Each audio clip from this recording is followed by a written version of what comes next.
My name's Nick. This is a 1955 Plymouth station wagon. This is a late model 318 Magnum. And this right now is an intro to a traction bar video. Let's roll it.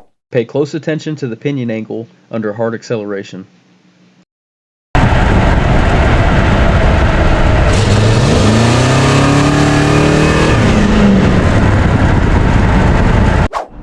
Okay, so if you watched my previous videos, you saw we did the budget breakdown where we put a 318 Magnum in this sucker.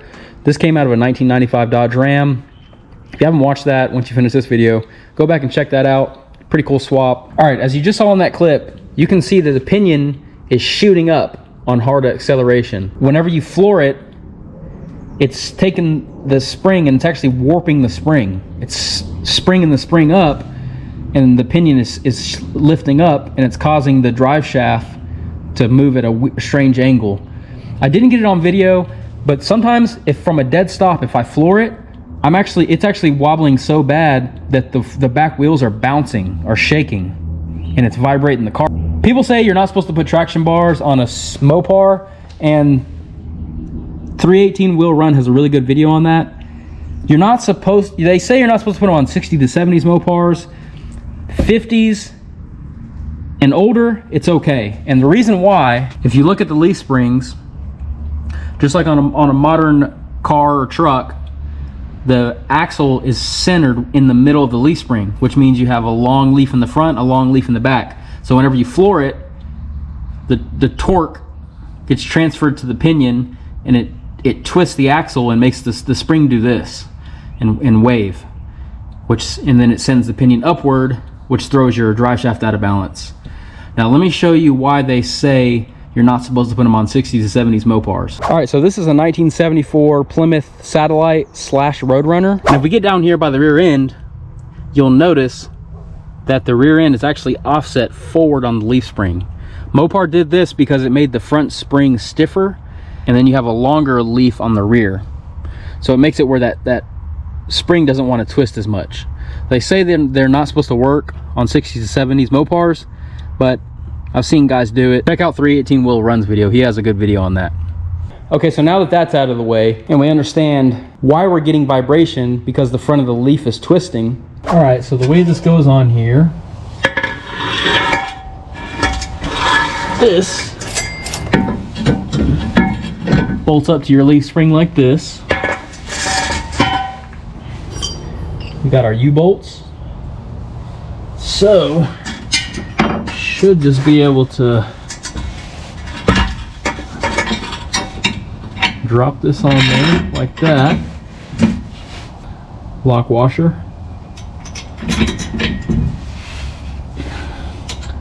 nut. If I can get it on these Chinese threads. Come on now. That way we can position it. Put this side on. Okay, here they are on the car. So we have them bolted to the leaf spring. And what happens whenever this spring goes to flex and our pinion gets sent upward, it actually sends this traction bar, which is just a really shiny piece of square tubing with a rubber bump stop on it, up, and it makes contact with the spring, which keeps the spring from twisting and the pinion from going up. So you pretty much only have about a ½ an inch, maybe less, of travel. And there's different settings. There's 3 different holes you can put this on. So the further back you put it, it would get closer to the spring. So I could actually make this tighter. If I put it all the way back here, if I wanted to go to like a drag strip, which this car is never going to go to a drag strip, you could put it right back here and it would get you like basically on the spring. So now that they're on, let's see what it looks like in action. And if they don't work, at least they look fancy. Let's go test spin it.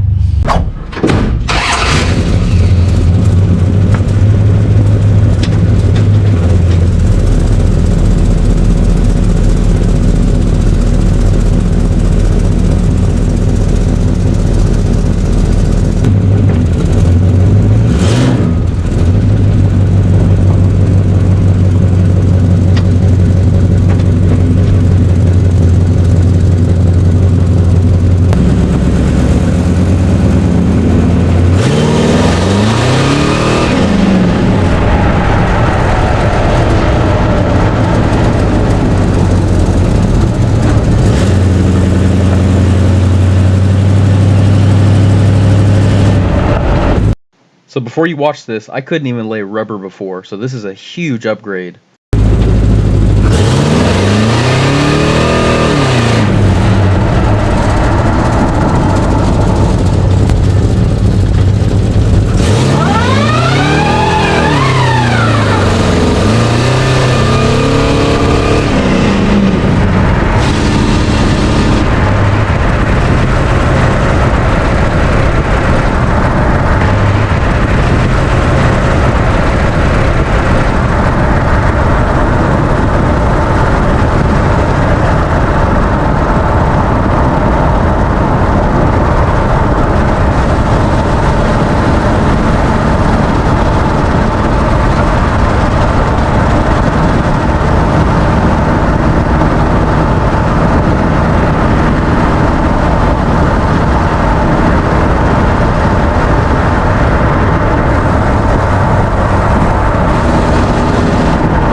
Holy crap, dude.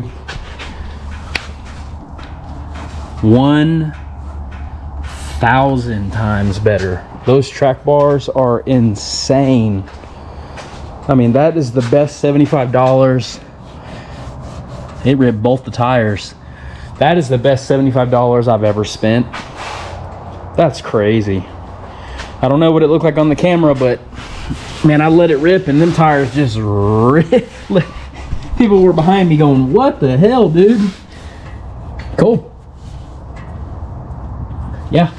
I think the next video I'm gonna do is a little video on the disc brake conversion kit. That should be coming in pretty soon. But I took it on the highway. It got up to about 60. It drives pretty good, runs pretty good. This tire's low. And then I really need to take it to a shop to do an alignment. I may end up making a video on how to align it with strings. I don't know. What do you guys think? I need to do the interior. So the old bucket seats, they're just not comfortable. You know, they're hard, crunchy. So I have some buckets, or the old bench seat. I have some bucket seats that are leather. They're electric out of a BMW. I'm gonna go ahead and work on putting those in center, and then I have a center console out of a Tahoe. I know, it's not old school cool, but it's gonna be a lot more comfortable. And then I have a leather bench seat out of a Tahoe that I think I can make it fold down to where I can still use the storage. So I'm gonna do all that stuff. You guys will have a video here pretty soon. Sweet. That thing hooks pretty good.